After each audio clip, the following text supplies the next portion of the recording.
कक्षा 9 के सभी विद्यार्थियों का RC study zone YouTube channel पर मैं रामचंद्र चौहान स्वागत करता हूं। प्यारे बच्चों, आज इस वीडियो के अंतर्गत हम परख राष्ट्रीय सर्वेक्षण अर्थात PRS 2024 के अंतर्गत गणित विषय से संबंधित कक्षा 9वीं का एक अभ्यास प्रश्न को सोल्व करने जा रहे हैं। आपकी जो NES के तहत परख परीक्षा होनी है, उस परीक्षा के अंतर्गत आपको गणित विषय से संबंधित 20 प्रश्नों को सोल्व करना है। उसकी प्रैक्टिस करने के लिए मैंने यहाँ पर विभाग के द्वारा जारी किया गया प्रैक्टिस पेपर का वीक 1 का पेपर लिया है, जिसको हम सोल्व करेंगे। यहाँ पर हम वीक 1 और वीक 2 दो प्रैक्टिस पेपर विभाग के द्वारा जारी करे हैं, उनमें से पहला पेपर सोल्व कर रहे हैं। इसके बाद जो अगली वीडियो होगी उसमें हम दूसरे वीक के पेपर को भी सोल्व करेंगे। तो आप एक एक प्रश्न को देखिएगा किस तरह से सोल्व करने हैं। सबसे पहले पहला प्रश्न देख लेते हैं। एक किताब की दुकान के मालिक ने 60% किताबें बेच दी और उसके पास अभी भी 540 किताबें शेष है। उसके पास कुल कितनी किताबें थी? मालिक ने क्या किया, दुकान के मालिक ने 60% किताबें तो बेच दी, अब उसके पास 540 किताबें बची हुई है। कुल कितनी किताबें थी ये पता करना है। 4 विकल्प हमें दे रखे हैं। तो पहले तो आप ये देखो कि किसी भी मूल्य को अगर अपने देखें या वस्तु को देखें तो 100% होती है अपने आप में। 100% उसके पास बुक्स थी, किताबें थी, उसमें से 60% किताबें बेच दी गई, तो बची हुई कितनी रह गई? 100 में से 60% माइनस कर दिए तो 40%। अब उसके पास 40% किताबें बची हुई है। हमें यह पता करना है कि 100% थी तो कितनी थी। तो देखो 40% कितने के बराबर है? 540 के बराबर है। तो हम यहां लिखेंगे 40% तो है किसके बराबर? 540 के बराबर। अगर यहां से 1% की वैल्यू निकालेंगे तो कितनी आएगी? 540/40। और हमें निकालनी है 100% की वैल्यू, तो 100% की वैल्यू आएगी 540/40 गुणा में 100। ठीक है, अब इसको सोल्व कर लीजिए, आंसर आपका मिल जाएगा। 0 के साथ एक 0 कैंसिल हो गई, 2 के पहाड़े से काटेंगे 2 एकम 2 और यहाँ आ जाएगा 50। 50 को फिर काट देंगे 2 एकम 2 और यहाँ आ जाएगा 25। तो हमारा आंसर आएगा 54/25। 54 का गुणा किससे होगा? 25 के साथ होगा। 54 और 25 का गुणा करेंगे तो 1350 उत्तर आ जाएगा। यानी हमारा ऑप्शन द सही हो रहा है। द वाला विकल्प हमने टिक कर देना है। ठीक है, ये हमारा फर्स्ट क्वेश्चन था। इसके बाद इसका सेकंड क्वेश्चन देख लेते हैं। सेकंड क्वेश्चन तो बिल्कुल आसान है। क्या पूछा गया है? दी गई आकृति का क्षेत्रफल ज्ञात कीजिए। यहाँ ये आकृति दे रखी है जो आपको पता ही है, एक त्रिभुज की आकार की आकृति है जिसका आधार 16 मीटर है और ये वाली ऊंचाई कितनी है? 18 मीटर। तो त्रिभुज का क्षेत्रफल कितना होता है बच्चों? त्रिभुज का क्षेत्रफल होता है 1/2 गुणा आधार गुणा ऊंचाई। तो ये फार्मूला है, इसमें मान रख देंगे 1/2 गुणा आधार। आधार कितना है? 16 और ऊंचाई कितनी है? 18 मीटर। 2 के टेबल से कट जाएगा 2 एकम 2 और यहाँ आ जाएगा 8।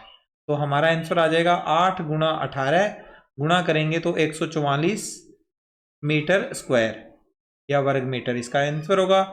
ए ऑप्शन इसका बिल्कुल सही होगा। ठीक है, ये हमारा इसका आंसर आ गया।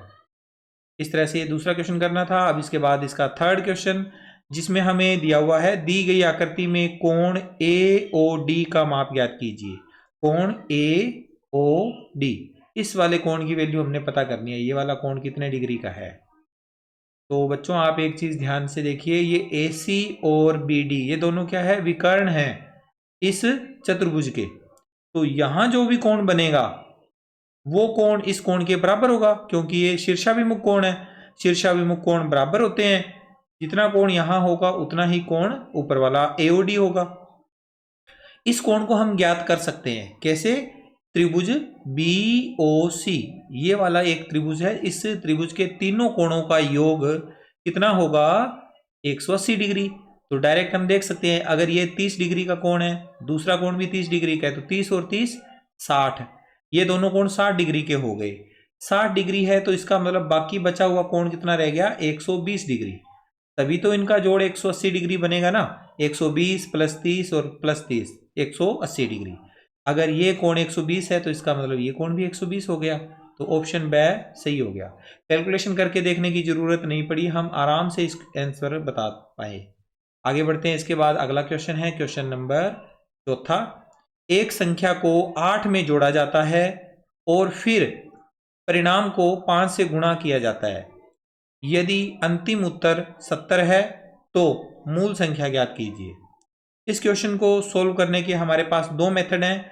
पहला तो क्या है कि हम विकल्प देखकर आंसर निकाल सकते हैं। 4 विकल्प दे रखे हैं, इनमें से कोई एक आंसर होगा तो हम जैसा प्रश्न में लिखा हुआ है उसके हिसाब से ज्ञात कर सकते हैं। फॉर एग्जाम्पल अगर हम इसको 10 को चेक करें, 10 को 8 में जोड़ा 18, 10 और 8 18, 18 का 5 से गुणा किया, 18 5 90, उत्तर तो 70 आना चाहिए था, तो ये आंसर गलत हो गया।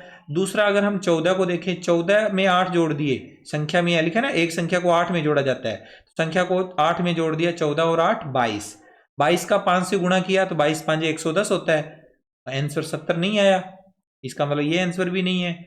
फिर है 6 और 8 का जोड़ कर दिया, 6 में 8 को जोड़ दिया तो 8 और 6 14, 14 5 70, तो ये 70 आंसर आ रहा है 5 से गुणा करने पर, यानी हमारा आंसर कितना होगा 6 होगा। ओके, एक तो मेथड ये है, हमने विकल्प देखकर आंसर निकाला।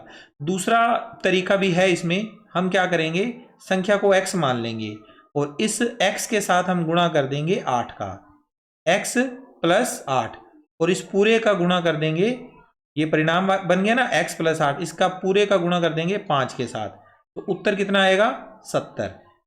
5x प्लस 8 बराबर 70।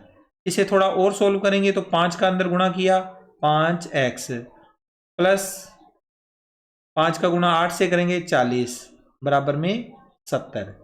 अब यहां से ये 40 जब दूसरी तरफ जाएगा तो क्या बन जाएगा, 5x बराबर 70 माइनस 40 यानी 30। 5x का मान 30 है तो x का मान कितना होगा 30/5 और x का मान आ जाएगा 6। तो दूसरा मेथड ये था, हमने मान रख के भी इसको सोल्व कर लिया। तो इस तरह से हम दो अलग अलग मेथड से x के वैल्यू को फाइंड कर पाए हैं, यानी हमारी जो संख्या है वो हमने ज्ञात कर ली है। आगे चलते हैं। इसके बाद पांचवा सवाल, दिए गए व्यंजक में x स्क्वायर का गुणांक ज्ञात कीजिए। x स्क्वायर का गुणांक ये है x स्क्वायर, इसके गुणा में आने वाली संख्या, इसके गुणा में क्या आया हुआ है 2 आया हुआ है, तो हमारा आंसर भी इसका क्या होगा 2, यानी ऑप्शन ए सही हो जाएगा। इसका ऑप्शन स सही था। ओके, आगे बढ़ते हैं। इसके बाद हमारा अगला क्वेश्चन करते हैं, क्वेश्चन नंबर 6। महेश अपनी बहन से 2 गुनी उम्र का है। यदि उसकी बहन x वर्ष की है तो महेश की उम्र क्या है। महेश की जो भी उम्र होगी वो 2 गुना होगी उसकी बहन की उम्र, तो बहन की उम्र x है तो महेश की उम्र हो जाएगी 2 गुना x। 2 का x के साथ गुणा करेंगे तो कितना आएगा 2x।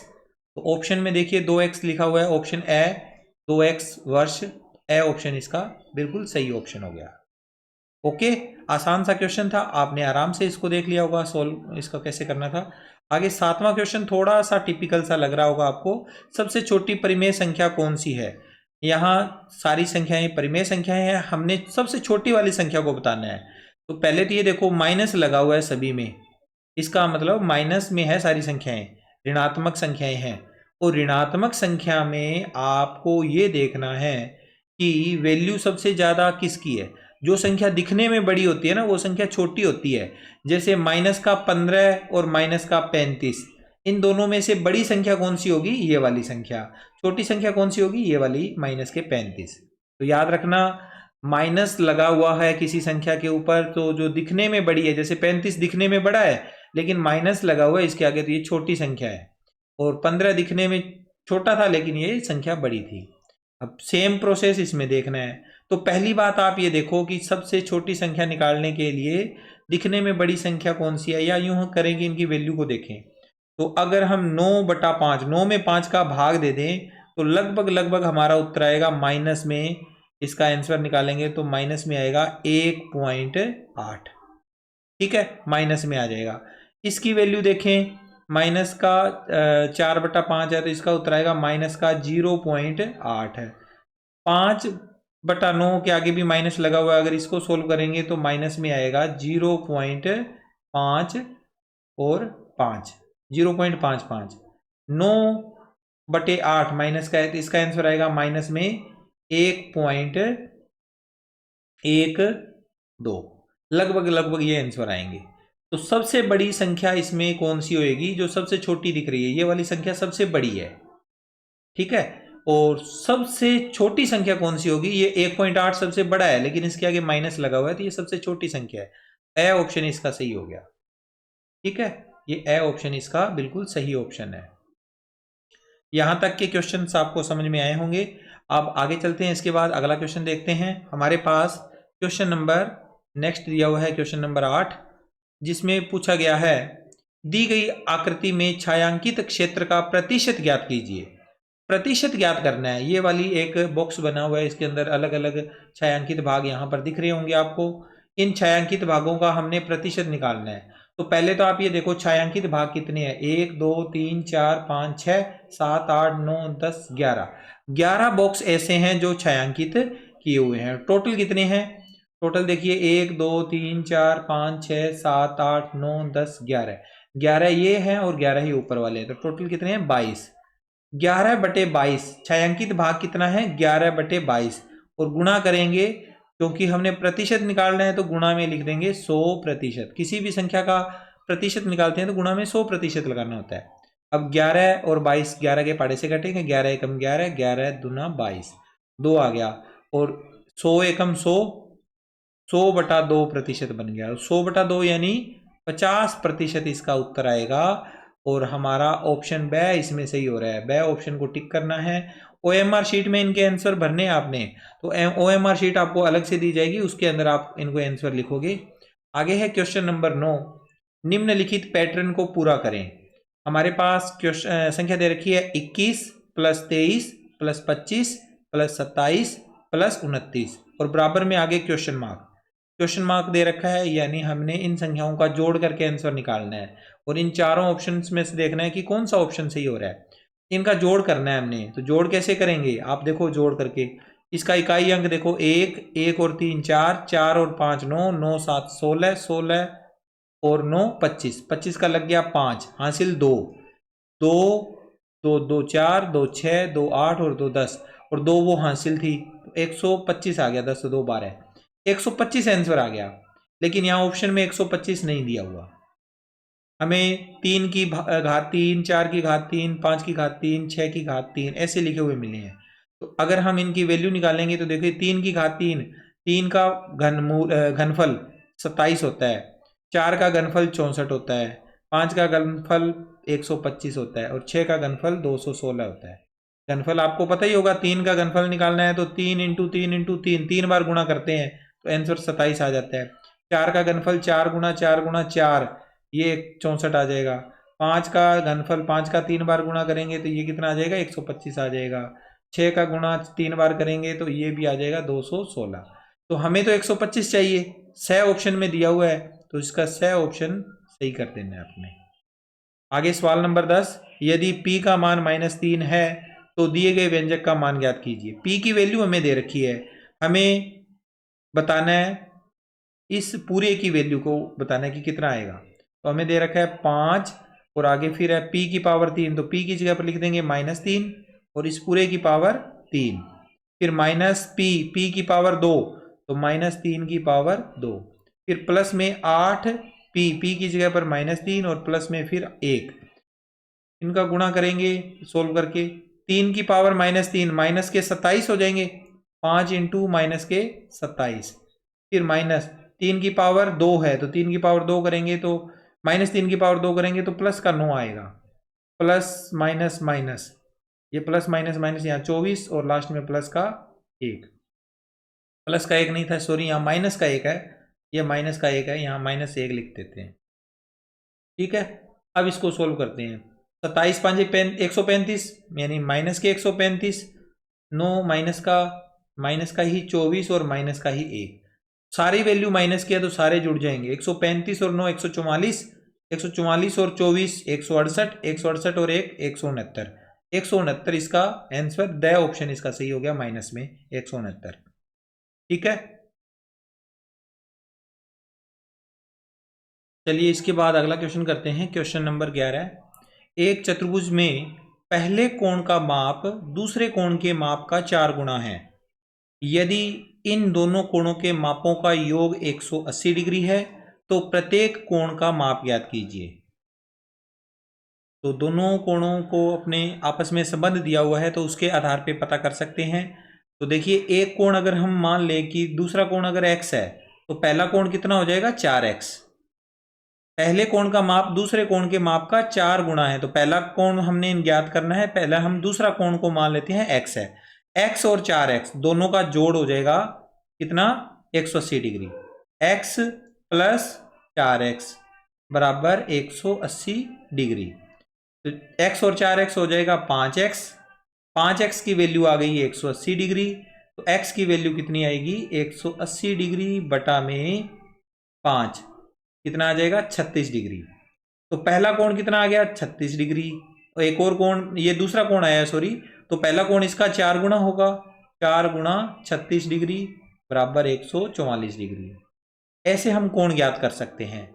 एक तो तरीका ये था, दूसरा तरीका हम ये चेक कर सकते थे, जैसे इसका आंसर तो हमें मिल गया, लेकिन अगर हम इस क्वेश्चन को अपने आंसर को देखकर पता लगाएं तो आप देखो 36 का 4 गुना करने पर ये उत्तर आ रहा है और इनका जोड़ करने पर 180 भी आ रहा है, यानी उत्तर यही होना चाहिए। इधर 18 का 4 गुना 72 होता है, 18 चौके 72। इसका मतलब एक कोण दूसरे कोण का 4 गुना तो है, लेकिन इनका जोड़ करने पर 180 नहीं आ रहा। 180 आना चाहिए था क्योंकि लिखा हुआ है दोनों कोणों के मापों का योग 180 है, तो ये आंसर नहीं आ रहा। इधर इसमें 90 डिग्री और 90 डिग्री जोड़ करने पर तो 180 आ रहा है, लेकिन इस कोण का 4 गुना करने पर ये नहीं आएगा, दोनों कोण तो बराबर है, तो ये यहां पर कंडीशन अप्लाई नहीं हो रही।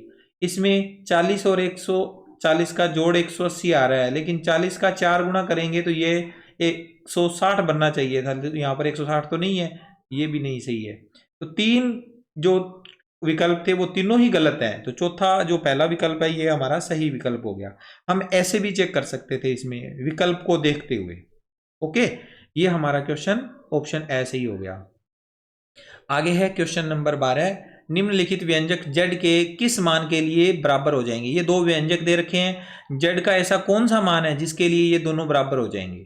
तो एक ऑप्शन तो है कि विकल्प देख लीजिए, चारों विकल्प में से z का मान 7 रख के आंसर निकाल के देख लो, z का मान -7 रख के देख लो, z का मान 5 रख के देख लो और 0 रख के देख लो। दूसरा तरीका यह है कि ये दोनों जब बराबर हैं, z के कोई एक मान है जिसके लिए दोनों बराबर है, तो इन दोनों को एक दूसरे के बराबर कर दो। 4z + 6 ये किसके बराबर कर दो 2z - 8 के। 4z + 6 बराबर 2z 2z - 8, दोनों को एक दूसरे के बराबर कर दिया। ये 2z इधर आएगा तो 4z - 2z बराबर -8, ये प्लस का 6 दूसरी तरफ आके -6 हो गया। 4z में से 2z घटाएंगे तो 2z बराबर -14, तो z बराबर आ जाएगा -14/2, तो z की वैल्यू आएगी -7। -7 यानी ऑप्शन ब सही ऑप्शन होगा। ओके, इसके बाद अगला प्रश्न करते हैं, प्रश्न नंबर 13। एक आयत का परिमाप 66 मीटर है। यदि इसकी लंबाई का समीकरण 5x + 2 है और इसकी चौड़ाई का समीकरण 3x - 1 है, तो आयत की लंबाई और चौड़ाई का मान है। आयत की लंबाई और चौड़ाई हमने ज्ञात करनी है, परिमाप हमें दे रखा है। तो एक तरीका अपने अलग से निकाल सकते हैं कि परिमाप 66 निकालने के लिए इनके वैल्यू को देखना है, लेकिन वो तरीका इसमें गलत हो सकता है। एक से ज़्यादा ऑप्शन आ सकते हैं। हमें ये जो लंबाई और चौड़ाई दे रखी है इनकी सहायता से परिमाप ज्ञात करना है। और परिमाप का सूत्र क्या होता है, आयत का परिमाप होता है 2 गुणा लंबाई प्लस चौड़ाई। आयत का परिमाप का सूत्र ये होता है और इसकी वैल्यू हमें 66 दे रखी है। तो अब हम इसमें मान रखेंगे 2 गुणा लंबाई, लंबाई कितनी है 5x + 2 और प्लस में चौड़ाई, चौड़ाई कितनी है 3x - 1 बराबर में 66। 66 का ये इधर 2 बटा में चला जाएगा, 66/2। इधर 5x और 3x 8x प्लस 2 में से 1 घटाएंगे तो 1, 8x + 1। 66 में 2 का भाग देंगे तो 33 आएगा, यानी 8x प्लस 1 बराबर तो हो गया 33। तो 8x बराबर हो जाएगा, ये 1 इस तरफ जाएगा, 33 माइनस 1 32। x की वैल्यू आ जाएगी यहाँ पर 32/8 यानी 4। x का मान कितना आया 4। x की वैल्यू 4 है तो यहां पर हम रखेंगे x की जगह पर 4, तो लंबाई आ जाएगी 5 चौके 20, 20 प्लस 2 22, 22 तो हो जाएगी लंबाई, और चौड़ाई हो जाएगी 3x यानी 3 चौके 12 माइनस 1 11। तो 22 लंबाई है और 11 चौड़ाई है, तो बी ऑप्शन इसका राइट ऑप्शन हो जाएगा। ब ऑप्शन पे टिक कर देना है। आगे इसके बाद अगला प्रश्न, प्रश्न संख्या 14, व्यंजक को सरल कीजिए। ये वाला हमें व्यंजक दिया हुआ है, इसे सरल करना है। तो पहले आप देखो x प्लस 4 का होल स्क्वायर है और माइनस में x प्लस 3 और x माइनस 3 है। इसके ऊपर फार्मूला लगेगा और इसके ऊपर भी एक फार्मूला लगेगा, बीजगणितीय समीकरण का फार्मूला। तो देखते हैं, सबसे पहले x प्लस 4 यानी ये फार्मूला बन रहा है a प्लस बी और इस पूरे का होल स्क्वायर। फार्मूला होता है a square plus 2ab plus B square. ये फार्मूला इस पे अप्लाई करेंगे, ए स्क्वायर यानी एक्स स्क्वायर प्लस 2ab यानी इन दोनों का गुणा करके 2 से और गुणा कर दो, 4 और x का गुणा 4x, 4x का 2 से गुणा किया 8x, और प्लस में बी स्क्वायर यानी 4 का स्क्वायर 16 माइनस। अब आगे इसके ऊपर फार्मूला और बन रहा है a प्लस बी और a minus B, a plus B और a माइनस बी। ये किसके बराबर होता है, A square minus B square के, A square minus B square के ये बराबर होता है। तो ये वाला फार्मूला इस पे अप्लाई करेंगे, ब्रैकेट में लिखना पड़ेगा क्योंकि बाहर माइनस है। तो ए स्क्वायर यानी X square minus B square यानी कि 3 का स्क्वायर 9। तो इसको सोल्व कर लीजिए आगे ब्रैकेट खोलकर, x square plus 8x plus 16, bracket हटाएंगे तो माइनस का एक्स स्क्वायर और ये माइनस माइनस हो जाएगा प्लस, प्लस का 9। अब एक्स स्क्वायर और एक्स स्क्वायर आपस में कैंसिल हो गए, 8x प्लस 16 और 9 25। तो 8x प्लस 25 हल करने पर हमें मिला ब ऑप्शन सही ऑप्शन हो गया। ठीक है, ब ऑप्शन पर टिक कर देना था। आगे इसके बाद अगला सवाल, इस क्वेश्चन में थोड़ा सा यहाँ पर गलत प्रिंट है, ये 100 की जगह पर यहाँ 10 होना चाहिए तभी आंसर सही आएगा। तो आप इसको करेक्ट कर लीजिएगा, 100 को 10 में चेंज कर दो। 3x माइनस 7y बराबर 10 है, x minus Y, x into Y का मान -1 है, तो 9x square plus 49y square की वैल्यू निकालनी है। तो आप देखो 3x माइनस 7y बराबर 10 दिया हुआ है ना, इसका वर्ग कर दो, 3x माइनस 7y इसका वर्ग, और बराबर में यहां पर 10 है तो 10 का भी वर्ग। तो क्या बन जाएगा, a माइनस बी का whole square, a minus B का होल स्क्वायर, फार्मूला लगाएंगे इसमें। तो यहां पर मैं कैलकुलेशन यहां कर देता हूं, चलो सामने। इसकी कैलकुलेशन हो जाएगी a स्क्वायर यानी कि 9x स्क्वायर, फिर माइनस 2ab यानी कि 2 इंटू a का मान 3x और गुणा में b का मान 7y, और लास्ट में प्लस में आएगा बी स्क्वायर यानी 49y स्क्वायर। ठीक है, अब लास्ट में इसके बाद बराबर में आ जाएगा 10 का स्क्वायर 100। इसको सोल्व करते हैं, 9x स्क्वायर हमें चाहिए, इसकी वैल्यू हमें पता करनी है, तो यहां मैं लिख रहा हूं 9x स्क्वायर, ये 49y स्क्वायर, ये भी मैंने यही लिख दिया 49y स्क्वायर, बराबर में 100 माइनस ये 2 3 6 6 7 42, 42 हो जाएगा एक्स वाई माइनस का, जो बराबर में दूसरी तरफ आके प्लस का एक्स वाई हो जाएगा 42 एक्स वाई। तो इसकी वैल्यू आ जाएगी 9x square plus 49y square की 100 प्लस 42, और x इंटू वाई, ये एक्स वाई है ना, इसकी वैल्यू कितनी है, माइनस का 1 है। तो इसको सोल्व करेंगे आगे, तो 100 माइनस 42 का गुणा -1 से करेंगे 42, 100 में से 42 घटाते हैं तो कितना आता है, माइनस का 58 आ जाता है, प्लस का 100 में से 42 घटाने पे। द ऑप्शन यहाँ पर सही हो रहा है, द ऑप्शन पे टिक कर देना है। आई होप आपको समझ में आया है, थोड़ी सी कैलकुलेशन है वो जो समझनी जरूरी है आपको।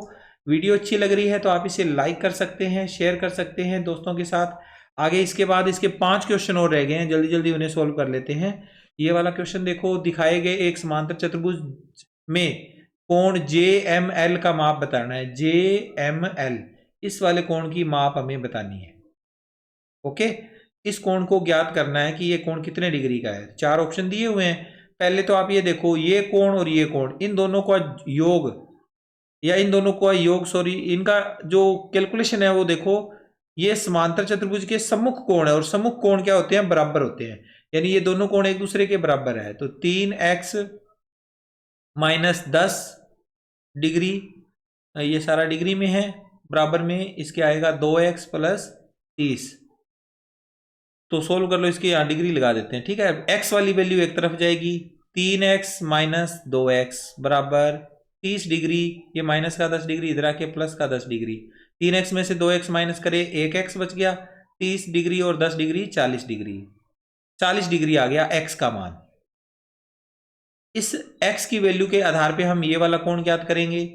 हमें 3x माइनस 10 डिग्री की वैल्यू पता करनी होगी, तो कितना आएगा, ये कोण आ जाएगा 3x है तो 3 into 40 degree minus 10 degree, 3 into 40 120 degree minus 10 degree बराबर में आएगा 110 डिग्री।